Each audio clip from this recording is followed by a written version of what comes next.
Good morning. Hi, y'all. It's Stacy. We are loving my veteran, and this is walking in my shoes this morning. I just hope everybody has had a great morning. Um,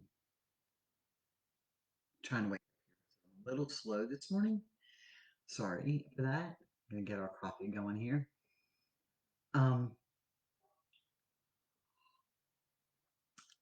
Today we're really gonna kind of have a little conversation about what is a PTSD issue versus relationship issue, and also often it's so easy to blame PTSD as a relationship issue. And my thing has been, and y'all who followed this for a while kind of know where I'm at with this.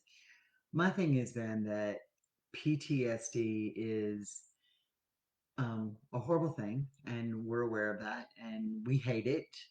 I hate it for sure. I hate what it does to my veteran, what it does to us, what it does to so many other veterans, what it does to their families. I hate it. And it's very, I think we all kind of feel that way at times.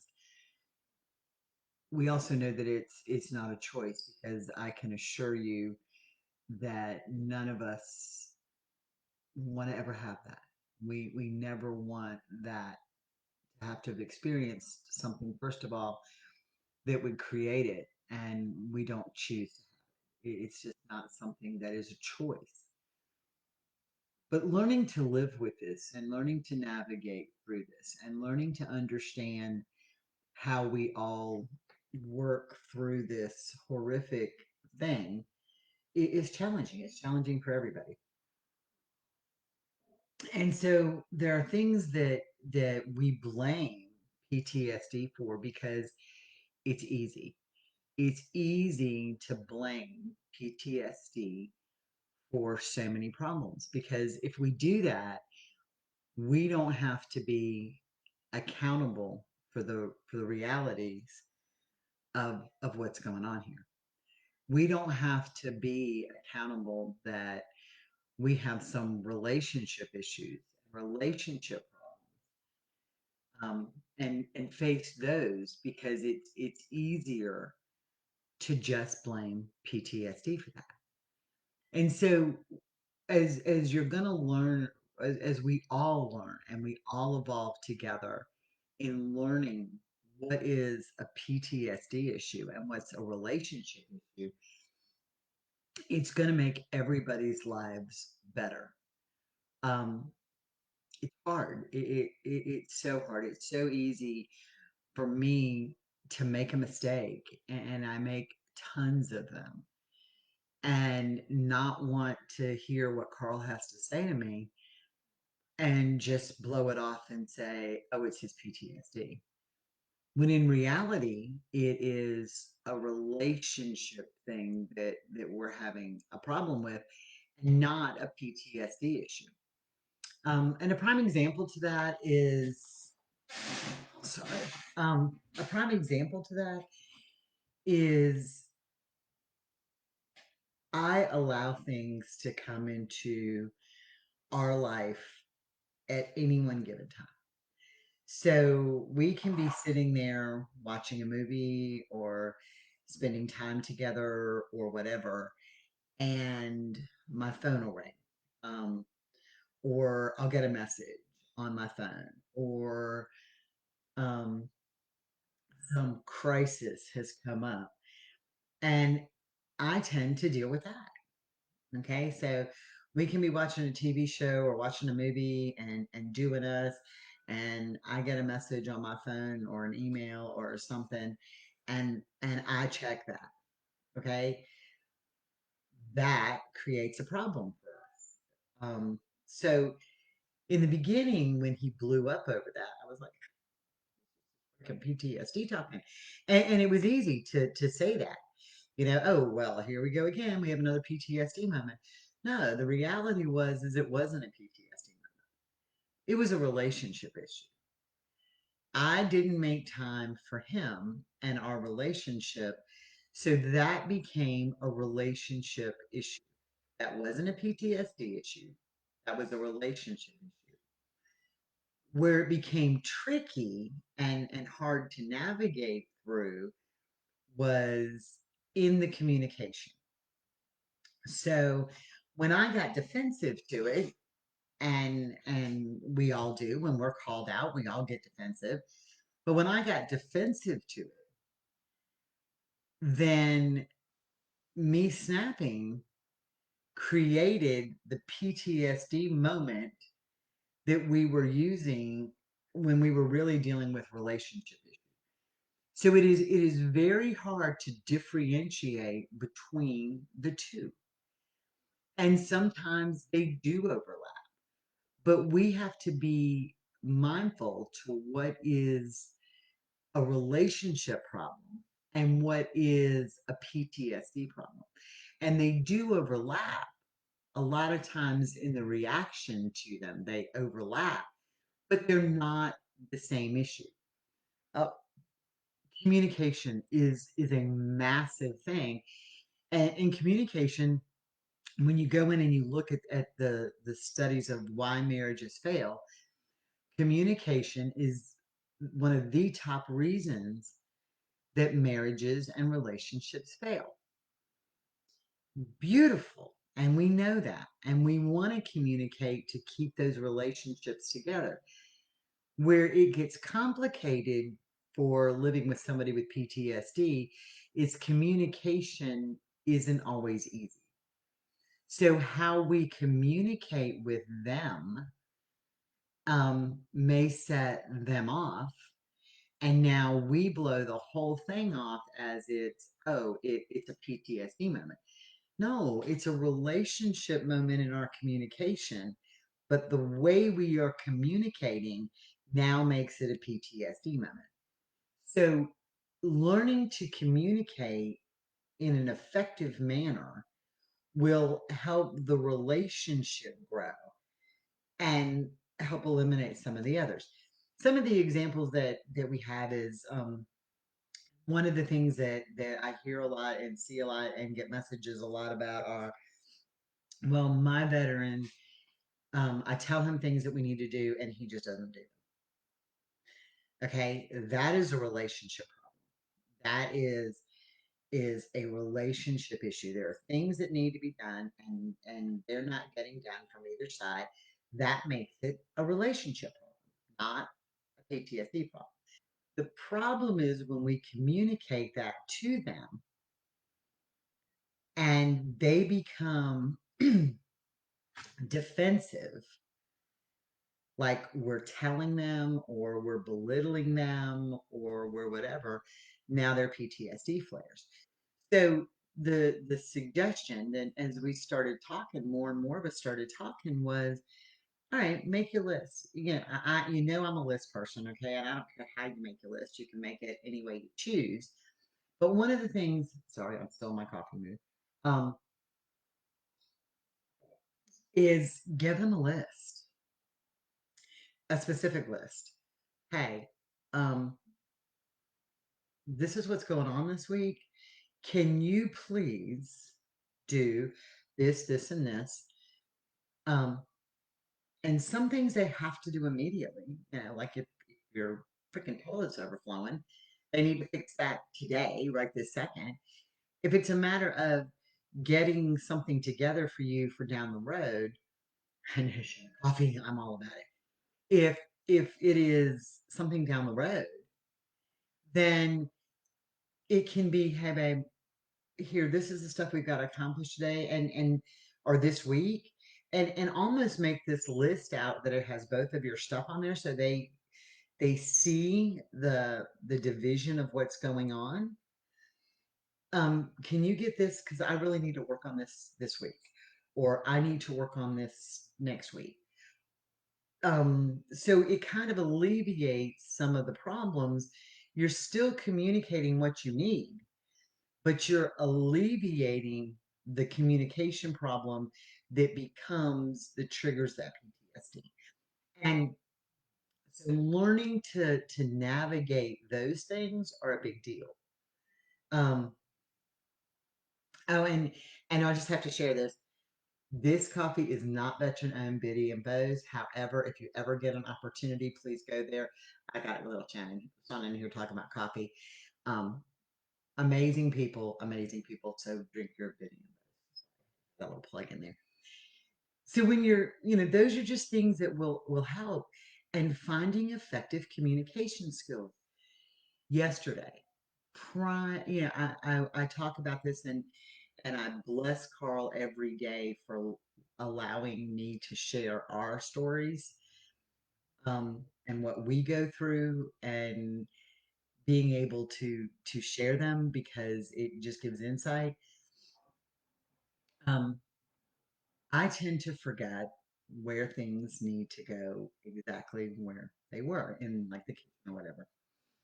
And so anybody who knows me, I am a junk food junkie, and I eat little bits of it, but I have these weird cravings and I want certain things at a certain time. So in our kitchen, there's a double cabinet, and one side has like household food in it, like pasta and whatever, all in it.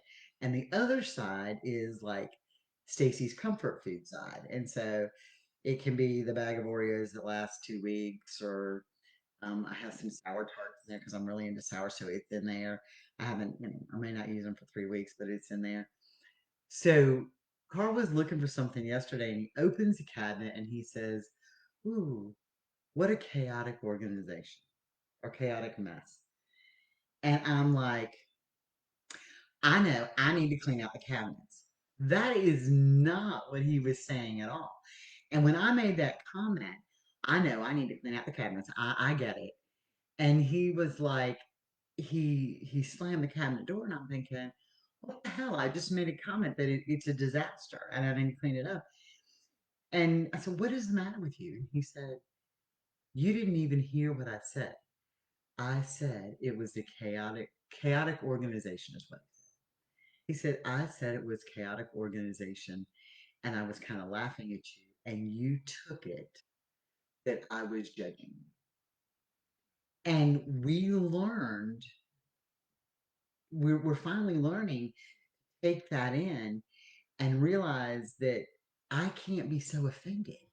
So in our communication, I said, but that's not how I heard it.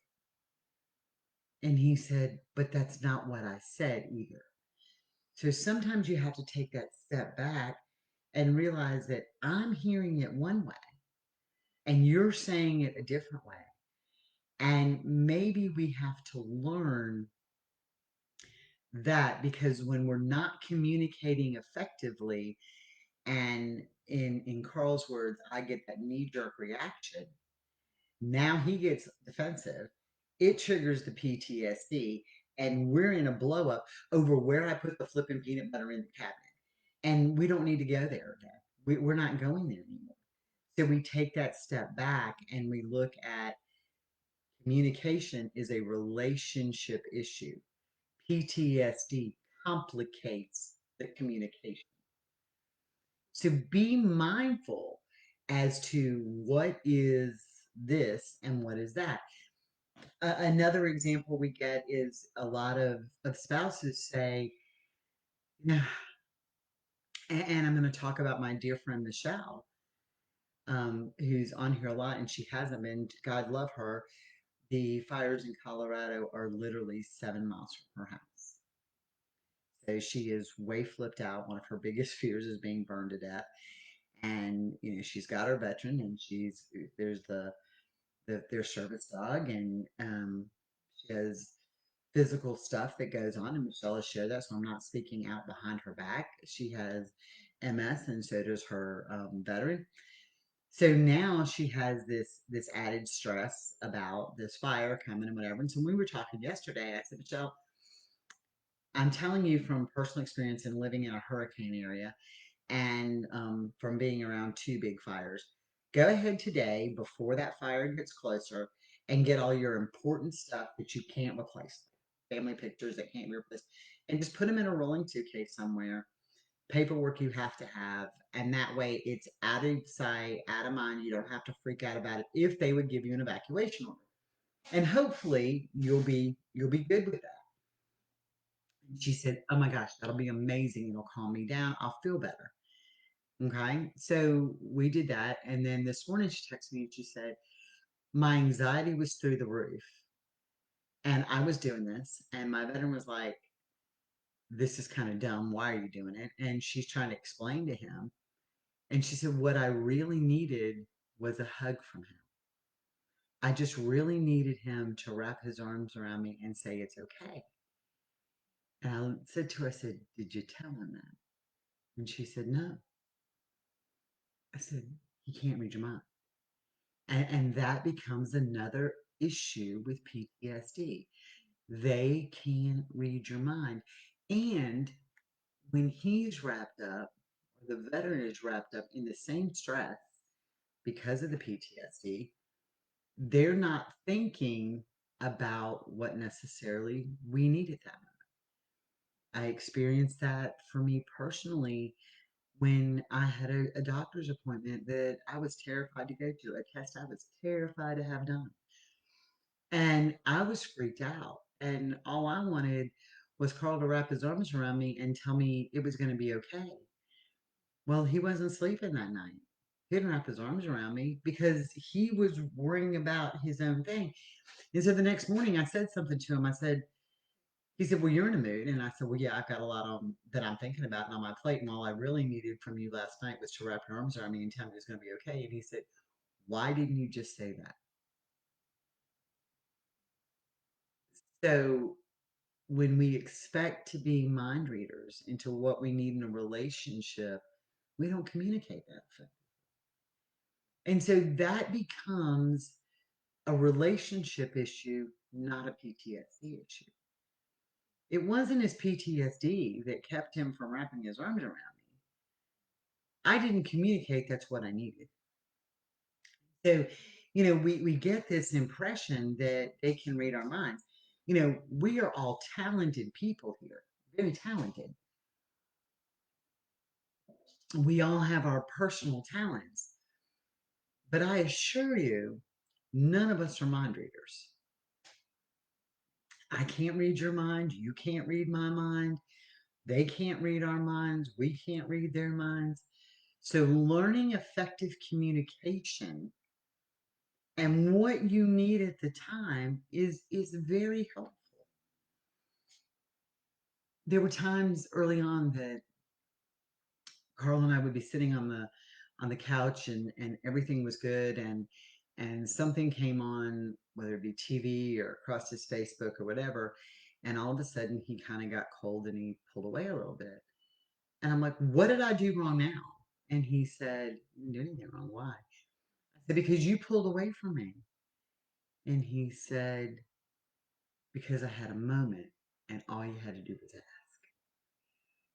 So that communication that we don't do and we make assumptions is a massive problem in any relationship. But for us, it becomes more complicated due to the PTSD factor. A really good analogy I heard was, what if you were married to somebody who was deaf? Would you stand there and yell at them at the top of your lungs, thinking that the more you yelled at them, the more they could hear you? Or would you write it out or talk to them in silence? The same concept applies. They cannot read our minds. We cannot read theirs. So communication is key to a good relationship. There are days that they say, I need my space. Guess what? That's what they mean. There are days that I need my space. And that's what I mean. Doesn't mean Carl did anything wrong. It means I have to fix me. I have to deal with me. Your problem falls in where they get in that space and they use it as an excuse. So when you go back to communicating, all right, babe, I get the fact that you need your space today, but tomorrow we have this, this, and this. And now you're effectively communicating. You're acknowledging that they have a need, but you're also acknowledging that we have to do this, this, and this. So now your communication is way more open, and therefore your relationship will grow. I am not perfect. I screw this up every single day. And I wish that I could replay what I say a lot of times on these videos in my head all the time, but I can't because we all make mistakes. We all go back to these mistakes. Um, I think Richard said something on behind the service yesterday when we were all having coffee. I was one who said it's like we get diarrhea of the mouth and constipation of the brain at times. And so when our veteran is communicating, sometimes it's like he just spews everything out and not thinking. Well, we do the same thing. When we're angry, we just spew it out. We're not thinking. The difference is that for a veteran, and Richard, Aaron's husband, was the one who said this, when they're in theater and they're with their buddies, the language that they use is not necessarily appropriate. Um, you don't come home and talk to your wife and call her a son of a bitch. But you can look at your buddy who's going to do something stupid and say, "You stupid son of a bitch. What the hell are you thinking?" But you say that to your spouse and she's flipping out or he's flipping out. We don't communicate like that in normal people don't communicate that way. It doesn't mean that's what he thinks you are. It's because something has when that PTSD moment triggers, it takes them back to where they're comfortable. And as much as we hate to be the ones to admit it, most veterans, especially combat related PTSD veterans, are comfortable in war. It's So it takes them back to that moment and they talk that same way. And if Sean and I were talking about Justin and them having to pull him off to the side and say, look, the way you're talking is not appropriate. I have to do that with Carl. You can't talk to everybody that same way. And he says the same thing to me. Babe, you can't talk to people the way you come across sometimes. You have to be careful about how you come across because it affects our communication. Our tone affects our communication. It is it is huge in how we affect our communication. So when they say when it should be, honey, please don't do that. I'm worried about you, or it's going to put you in a dangerous situation, or I'm concerned about what you're doing because it'll put you in a dangerous situation. That would be the communication. And they come across as, you stupid bitch, why are you doing this? That tone, they may be saying the same thing, but that tone totally changes how we take it, how we interpret it. That's why I think we have a huge issue in the fall of good communication in this country because of these lovely critters right here. We text people all the time. So they don't get inflection. They don't get our mood. In a text message, you have no idea what's coming across in that mood. It's just words. And if they're in a bad mood when they open it, they're going to take it totally different than the way you meant it. So that goes back to good communication. And when you see that happening, Carl and I have learned to stop most of the time. It isn't all the time, but most of the time we've stopped and we're like, hey, time out. This may be what you said, but this is how I took it. And they're like, no, no, no, that isn't what I meant, honey. Or I'm like, no, honey, that's not what I meant. So communication is such a key. That's the reason relationships fail. That's the reason marriages fail. Communication. You want the rest of it to come into play. We've all heard it, we've all seen it.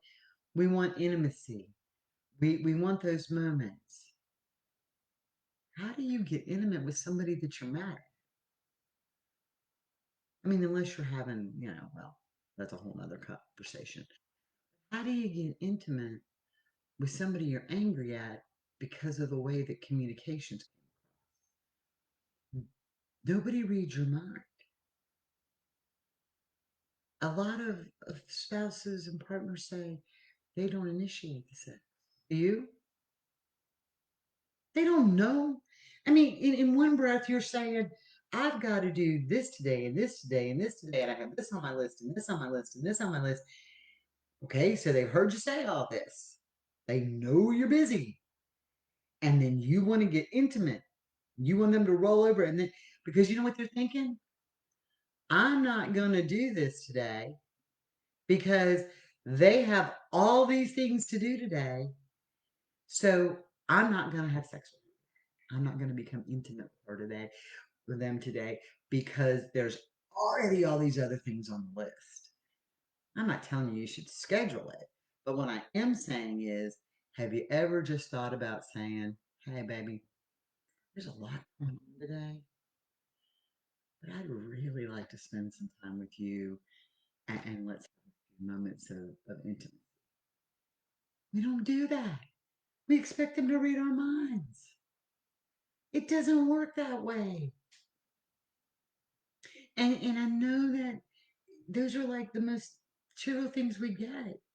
But ladies, gentlemen, let me just tell you, the true love, like in the love songs where they just lay you down and whisper sweet nothings in your ear, and this is the way our life is supposed to be, and we're gonna wear this outfit on the horse and ride off with the veil behind us. That's not the real world. That's somebody's fantasy. Communicate what you need. Talk about what you need. Talk about what you hear. When they're saying something to you that you hear a different way, talk about it. What you said offended me.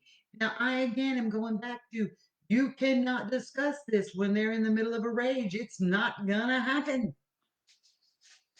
You might as well be talking to the coffee cup. My coffee cup is way more effective than Carl in a rage. That's just, I mean, oh, you're empty. And it knows it needs more coffee in it. It's good that way. I can look at Carl when he's in a rage and say, oh, you need this. And he's not going to know anything about it because it's like their brain shuts off. But it does. When you understand the neurological issues to that, it does. That little movie that plays nonstop in the back of their head is now very loud in the forefront. And it's like being in a cinema that is too loud. And all they can think about is what's in their head. That's the reality. And this is a two-way street. We want them to communicate with us. Maybe, just maybe, we need to learn to communicate. You know the old adage, do unto others as you have them do unto you. If you want good communication, then start with good communication. If you want a good relationship, then do what it takes to have one. Because the one thing I found, and we do all the time, and we're getting so much better. I would say something, and Carl would get, or I would do something, and Carl would say, I'm not your ex husband. And I would say, but I'm not your ex wife. our past track records. We may make the change and they may see that change, but they're afraid of that change because that change won't be permanent.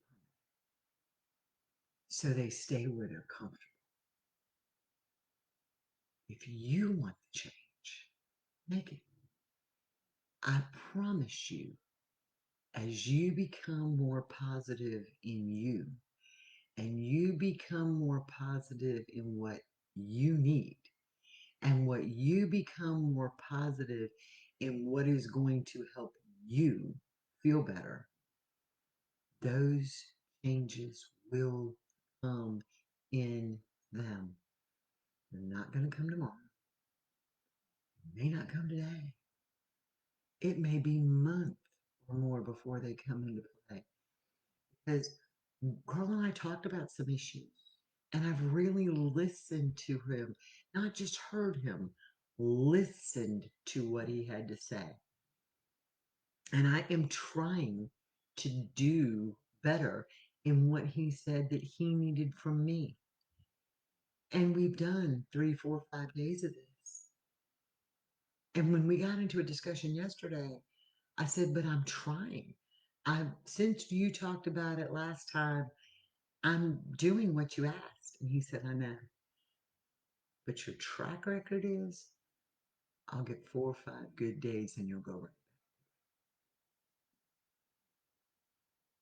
Proving yourself by your actions make, and that will only empower your relationship. So learn to understand what's a relationship issue. Realize that that communication can be complicated by the PTSD, and what's a PTSD. And then, and only then, are you going to move forward and stop using PTSD as an excuse or a crutch. Hope that helped. Um, I'm Stacy. We're Loving My Veteran. Lots of little things I need to bring you up on here.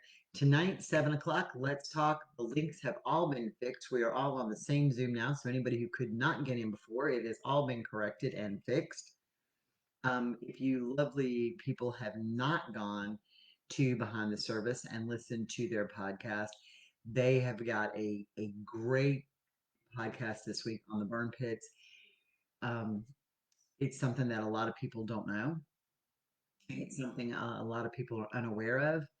It is very, very important that topic, and something to be made very aware of, that they've taken that cutting edge and gone into the forefront on that. Um, please reach out to people that need stuff from you. Catch the little things. We had a guy reach out to us the other day who said, "I'm close," and we said, "But you matter." Got a message back from him this morning and said, "I do matter, and thank you for lifting me up."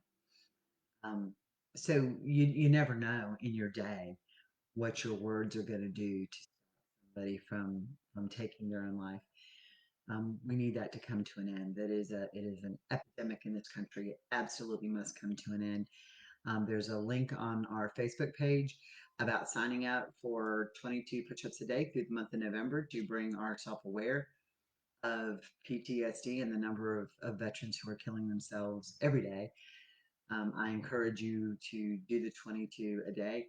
Um, this sister's going to work on that. It may take me all day to do 22. I may be doing one an hour, but we'll get it handled. So just make yourself aware. When you sign up, please post that back to us and share that with us. And when you start doing your 22 a day or any portion thereof, make those videos, get them out on your personal Facebook pages to share and bring awareness. Share them to our page so we can share them with everybody else. Um, PTSD and the veteran suicides are not going to go away until we make it known that that's happening and that we're not standing for it any longer. We need some change and we need to get things fixed, because to somebody, they are their child, their spouse, their parent. And we need to make sure that they're aware of that and bring that to light, because every life is worth saving. Again, I'm Stacy. We are Loving My Veteran. I will see y'all tomorrow. Have a great day. Don't forget to join us tonight. Don't forget in your hour sometime, please go listen to the podcast over at our friends on Behind the Service. Um, the burn pit issue is huge, and we need to bring that to the forefront as well. And I really appreciate those amazing women for taking on the tough subjects because they talk about things that most people don't want to talk about. And it's time that we all start talking about those and give this world something to talk about. Have a great day.